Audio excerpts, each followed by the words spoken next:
Alam mo ba kung gaano ako ka-worried sa'yo? Buti lang may nakapagsabi sa akin kung saan ka. Bakit ka ba umalis ng bahay? Hindi mo ako pinanggo! Pero ano nangyari, ha? Sa biglang buwang ka pa rin bumaksak. Alam mo, pasalamat ka eh. Nagawan ko ng paraan na makalabas ka sa kulungan bago mag-umaga.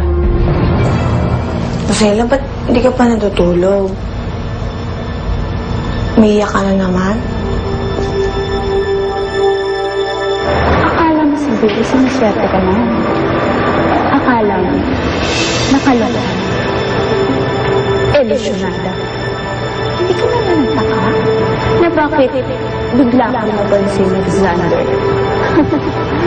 Kasi bagay, ano pa ba maaasahan ko sa isang babaeng desperada magpaligaw? I've got news for you, Rosella.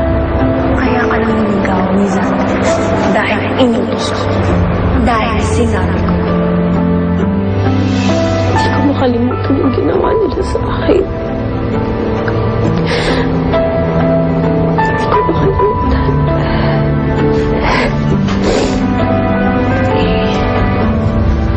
Rosella, huwag mo nalang pansinin si Ma'am Marla. Kasi alam mo naman yung taong yun, likas na yung pagiging masama eh. Tanggapin na lang natin yun. Hindi naman pwede yun, diba?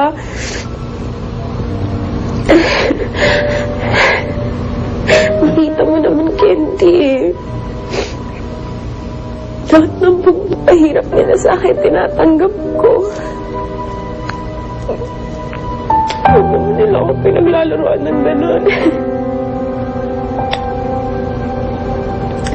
Huwag naman nila tatakan yung pagkatao ko.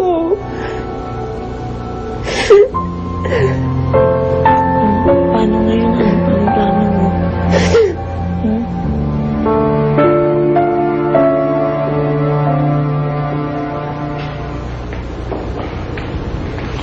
Hindi ko maintindihan ang mundong ito. Bakit nila ako kinakatakutan? Bakit nila ako pinagtatawanan? At bakit nila ako pilit kinakalaban? Dahil iba ka. Ang mga tao,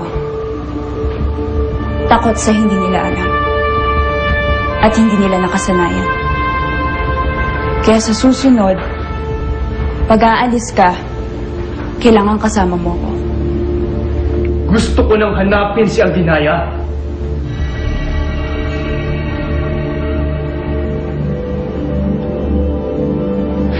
O sige, tutulungan kita. Pero sana magtiwala ka sa akin.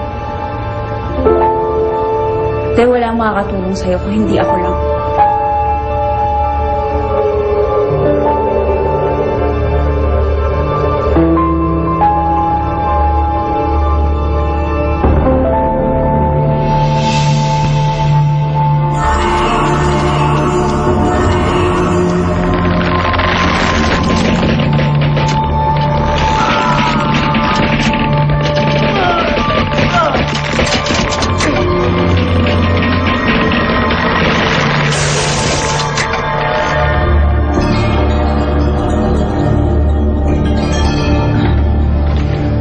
Bridesmaid, buo na ba talaga desisyon mo?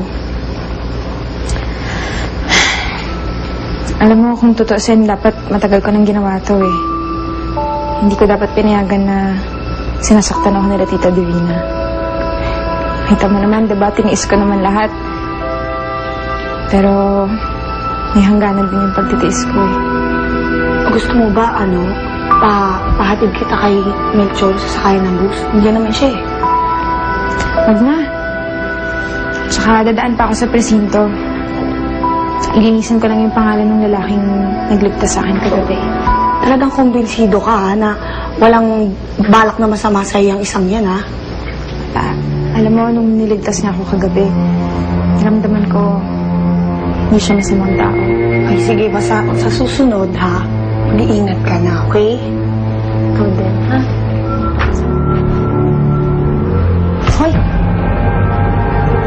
Anong ibig sabihin nito? Bakit? May dala kang bag. Tita, uuwi na po ako sa tatay ko. Siguro naman po yung panahon na nalibihan ako dito, sapat na ang pambayad ng utang namin. Gaga! Alam mo, bobo ka talaga sa man. Hindi sapat yun, kaya hindi ka pwedeng umalis. Napakalaki ng pagkakautang ng mag-ama sa amin. Taon pa ang bibilangin bago ka makabayad. Naiintindihan mo? Naiintindihan mo? Ha? Naiintindihan mo? Kung masisira ang monitor ko sa'yo. Hindi na ako papayag na saktan mo ko ulit.